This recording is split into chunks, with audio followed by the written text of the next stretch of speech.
राहुल गांधी यांनी जो आरोप केलेला आहे 70 लाख मतदान वाढले, राष्ट्रवादी शरद पवार गटालाही असंच वाटतं का? त्यांचाही तोच आरोप आहे का?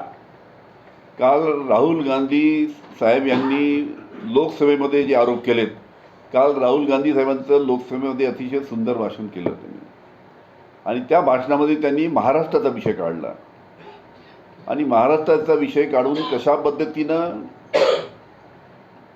2019ची लोकसभा ते 2024ची लोकसभा म्हणजे 5 वर्षामध्ये किती मतदान वाढलं, अंदाजे 7 लाख आणि 2000च्या लोकसभेपासून तर 2024च्या विधानसभेपर्यंत 4 महिन्यामध्ये किती मतदान वाढलं, 70 लाख.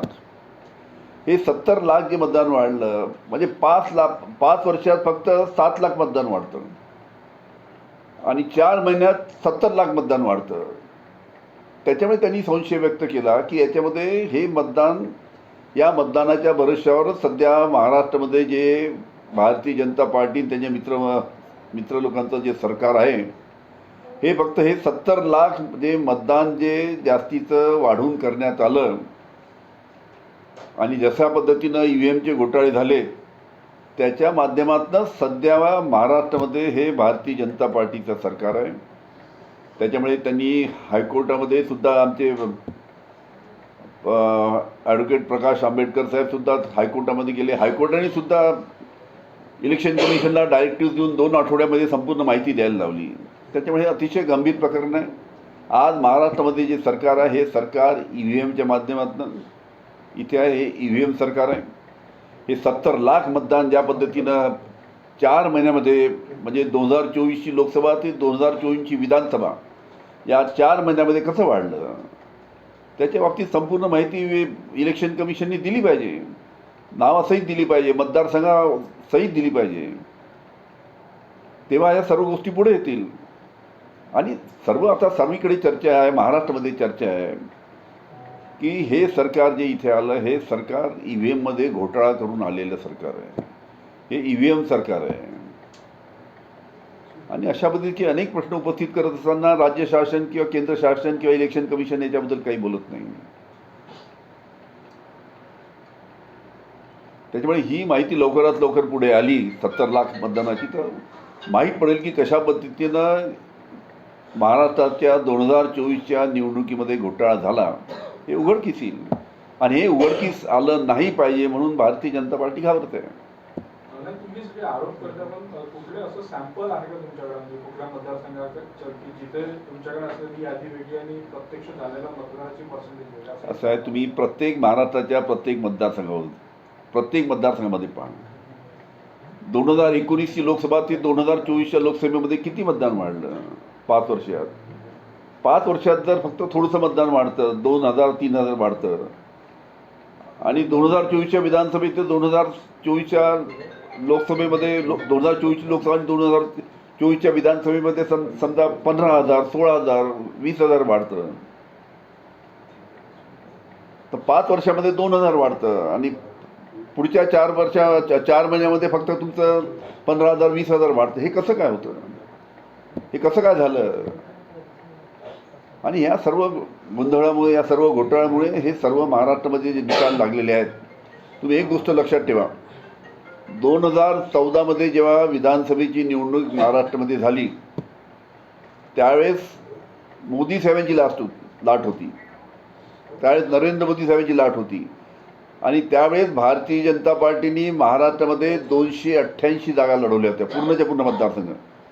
आणि मोदींची लाट असताना त्यावेळेस महाराष्ट्रामध्ये 288 पैकी भारतीय जनता पार्टीच्या फक्त 122 आमदार निवडून आले होते, फक्त 122 मोदी साहेबांची लाट असताना. आता 2024मध्ये नरेंद्र मोदी साहेबांची लाट नाही, शेतकरी नाराज, महागाईचा प्रश्न, अनेक प्रश्न असताना यावेळेस भारतीय जनता पार्टीने 149 जागा विधानसभेच्या लढवल्या आणि 132 जागा निवडून आणल्या, 89%. म्हणजे 2014मध्ये मोदीची लाट असताना 42% जागा निवडून आल्या आणि यावेळेस मोदी साहेबांची लाट नसताना, महागाईचा प्रश्न असताना, शेतकरी नाराज असताना 89% जागा निवडून आल्या. याच्यावर कुणाचाही विश्वास बसणार नाही. 100% याच्यामध्ये EVM मध्ये गोंधळ करून मतदारसंघाच्या मतदार यादीमध्ये गोंधळ करून हे सरकार महाराष्ट्रामध्ये आलेलं आहे. तुम्ही कशा दृष्टीनं पाहताय सगळ्या वक्तव्याकडे? कारण शिवाजी महाराज आराध्य दैवत आहे. असं आहे की राहुल सोलापूरकर यांनी जे अतिशय दुर्दैवी वक्तव्य छत्रपती शिवाजी महाराजांवर केलं आहे, मला एक समजत नाही की अशा पद्धतीनं सर्वांना माहीत आहे की छत्रपती शिवाजी महाराज हे सर्वांचे दैवत आहे, आणि अशा पद्धतीनं छत्रपती शिवाजी महाराजांवर वक्तव्य करून त्यांची उंची कमी करण्याचं काम राहुल सोलापूरकर सारखी मंडळी करतात. त्याचा मी निषेध करतो. आणि अशा पद्धतीनं वक्तव्य कोणतीही माहिती नसताना, कोणत्या प्रकारचा इतिहास माहिती नसताना करू नये, अशा प्रकारची सुद्धा त्याला विनंती करतो. एक प्रश्न असा आहे की तुमच्याकडून धनंजय मुंडेंच्या राजीनाम्याची मागणी होत नाही शरद पवार तुमच्या एकूणच याच्याकडून, जेव्हा की सामाजिक कार्यकर्ते त्यांच्या राजीनाम्याची मागणी करतात, तुम्ही कुठेतरी फेवर आहे तुमचं धनंजय सॉफ्ट कॉर्नर आहे असं दिसतंय. कसं आहे की याच्यावरती चौकशी लवकरात लवकर आली पाहिजे. कुणी असो दोषी, मग चौकशी होऊन जर त्यांचं नाव पुढे आलं तर त्यांच्यावर कारवाई झाली पाहिजे. जो कोणी दोषी असेल त्यावर कारवाई झाली पाहिजे. पण आता एवढी 2 महिन्यापासून राज्य शासन सांगते आम्ही चौकशी करतो, CIDची चौकशी, SIT बसवली अधिकाऱ्यांची, ज्युडिशियल कमिशन बसवलं, मग काहीतरी त्याचा निष्कर्ष बाहेर आले पाहिजे ना. त्याच्यामध्ये माहीत पडलं पाहिजे की कोण दोषी आहे म्हणून, आणि जो दोषी असेल त्यावर 100% कारवाई झाली पाहिजे. धनंजय मुंडे समजा यामध्ये दोषी आढळले त्यावर कारवाई झाली पाहिजे. पण हे संपूर्ण चौकशीचा अहवाल लवकरात लवकर समोर आला पाहिजे. इतक्या वर्षापासून कधी मुख्यमंत्री निवासस्थानाला घेऊन असा बूमर पाहायला मिळत नव्हतं, मात्र आता ज्या प्रकारे त्याला घेऊन चर्चा आहे, अंधश्रद्धेला घेऊन, तर अनेकांच्या मनामध्ये तिथे जायला भीती निर्माण होणार नाही का भविष्यामध्ये? भीती निर्माण झाली आहे असं संजय राऊतांचं म्हणणं आहे, म्हणून देवेंद्र फडणवीस चालले नाही असं त्यांचं म्हणणं आहे. होऊ शकतं तिथं काही काळी जादू झाली असेल, त्याच्यामुळे बहुतेक सध्याचे मुख्यमंत्री तिथं जायला घाबरत असेल.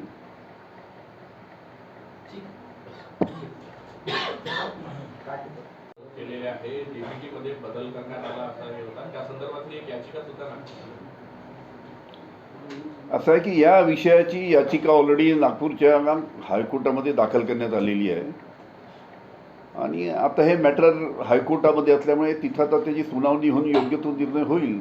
त्याच्यामुळे मॅटर सबज्युडिस असल्यामुळे या बाबतीत बोलणं योग्य नाही. लेकिन या सरकारमध्ये गेल्या 2 महिन्यात प्रचंड आरोप प्रत्यारोपांच्या फैली सुरू आहे मंत्र्यांवर. कसं बघता या सगळ्या प्रश्नाला? ठीक आहे, जे काय आता आरोप होत आहेत त्याची गांभीर्याने दखल राज्य शासनाने घ्यायला पाहिजे. मुख्यमंत्री आहे, बाकी उपमुख्यमंत्री आहेत, त्यांनी घ्यायला पाहिजे. DPTCची योजना ही तुमच्या सरकारच्या कार्यकाळामध्ये सुरू झाली, त्यामध्ये जे बदल केले गेले ते माहिती सरकारच्या काळामध्ये झाले, त्यामुळे कुठे शेतकऱ्यांना जो थेट लाभ तुमच्या सरकारच्या काळामध्ये मिळत होता, या निर्णयामुळे जवळपास 13 लाख शेतकऱ्यांपासून वंचित राहावं लागलं. बरोबर आहे, म्हणूनच म्हटलं मी की हे संपूर्ण प्रकरण आता कोर्टामध्ये दाखल करण्यात आलेलं आहे, नागपूरच्याच हायकोर्टामध्ये आहे. त्याची रीतसर सुनावणी चालू आहे. आता तिथं रीतसर सुनावणी चालू आहे, तर त्याचा काय निकाल येतो त्याची वाट पाहू आम्ही. नाही, पण आता ज्या पद्धतीने हे सगळे आरोप होत आहे, म्हणजे एक तर त्यांच्या आधीच्या काळातले आणि आता धनंजय मुंडेवर जे आरोप होतात, ते सगळ्या आरोपानंतर काय तुमची मागणी असणार आहे? आता ज्या बीडच्या प्रकरणामध्ये आम्ही अनेकदा बोललो आहे की ज्या पद्धतीनं संतोष देशमुख याला अमानुष पद्धतीनं त्याला मारण्यात आलं, त्याची हत्या झाली, त्याच्यामध्ये जो कोणी दोषी असेल त्याच्यावर कारवाई झाली पाहिजे, ही आमची भूमिका आहे. आणि त्या पद्धतीनं राज्य शासनाने पावलं उचलावी. नाही, जो कोणी दोषी असेल आता हे दोषी ठरवण्यासाठी न्यायालयात 5, 10, 15 वर्ष लागेल. आता खूप साऱ्या गोष्टी थेट धनंजय मुंड्यांवर येऊन थांबत आहे. कसं आहे, तिथे आता CID इन्क्वायरी करते आहे, SIT बसवली आहे, ज्युडिशियल कमिशन इन्क्वायरी करते आहे. याचे लवकरात लवकर रिपोर्ट समोर आले पाहिजे, त्याच्यामुळे सत्य तर माहीत पडेल काय ते. असं वाटतं ना कुठेतरी अजित पवार यांच्या मंत्र्यांना लक्ष केलं जात आहे? काय त्याच्याबद्दल बोलणं सध्या योग्य नाही. माहिती संपूर्ण या ज्युडिशियल कमिशनची किंवा इन्क्वायरी कमिशनची माहिती पुढं आल्यानंतर त्याच्याबद्दल बोलता येईल. इन जनरल मध्ये छगन भुजबळ असेल, त्यानंतर धनंजय मुंडे असेल, कुठेतरी असा एक आपला ट्रॅक पाहायला मिळतो की सातत्याने अजित पवार यांच्या आमदारांना किंवा मंत्र्यांना लक्ष केलं जात आहे. एक हिडन पद्धतीने अजित पवारांचा हा असं दिसतं असं की हे षडयंत्र भारतीय जनता पार्टीच्या माध्यमातून तर चालू नाही का, एका पक्षाच्या एका अजितदादाच्या पक्षाच्या नेत्याच्या विरुद्ध आपल्याच माणसाला आरोप करायला लावायचे, असू शकतं याच्यावरती. आता त्यांचं इंटरनल पॉलिटिक्स आहे, काय कोणाला मुख्यमंत्री व्हायचं आहे, कोणाला उपमुख्यमंत्री व्हायचं आहे, कोणाला मंत्री व्हायचं आहे. पण ज्या पद्धतीच्या घटना तिथे घडल्या त्याची लवकरात लवकर चौकशी झाली पाहिजे आणि जो कोणी दोषी असेल त्याच्यावर कारवाई झाली पाहिजे. आतापर्यंत जे दादा पाहायला मिळायचे ते नवीन सरकारमध्ये पाहायला मिळत नाही. ते फार बोलणंही टाळतात किंवा जे अग्रेसिव्ह पण तो कुठेतरी दबला आहे का त्यांच्या मंत्र्यांवर टार्गेट केला? नाही, हे जे प्रकरण जर फास्ट ट्रॅकवर करून हे जर याची चौकशी करून लवकरात लवकर CIDची इन्क्वायरी करून किंवा SIT बसून त्यांनी चौकशी करून त्यांनी जर अहवाल दिला किंवा ज्युडिशियल कमिशनचा अहवाल लवकरात लवकर आला तर सर्व ज्या काही गोष्टी घडल्या त्या पुढे येतील आणि त्या पद्धतीनं जो कोणी दोषी असेल त्यावर कारवाई व्हायला पाहिजे. संजय राऊत यांनी म्हटलेले की वर्षामध्ये काळ्या रेड्याचे शिंग काढलेली आहे आणि इकडूनच काळ्या जादूचं प्रकरण म्हणून मुख्यमंत्री जात नाही. तुम्ही कसं बघताय या सगळ्याचं? आता संजय राऊतांची माहिती त्यांना मुंबईमध्ये असल्यामुळे त्यांना जास्ती माहिती आहे त्याची, आणि ज्या संदर्भात ते बोलले तर त्यांना जास्ती माहिती असल्यामुळे बहुतेक बोलले असेल. आणि एक खरी गोष्ट आहे की आतापर्यंत जो कोणी मुख्यमंत्री आहे तो वर्षा बंगल्यावरच राहायला जातो. आता देवेंद्र फडणवीस का गेले नाही वर्षा बंगल्यावर त्याच्याबद्दल संजय राऊत यांना माहिती असेल, त्याच्यामुळे ते बोललेत.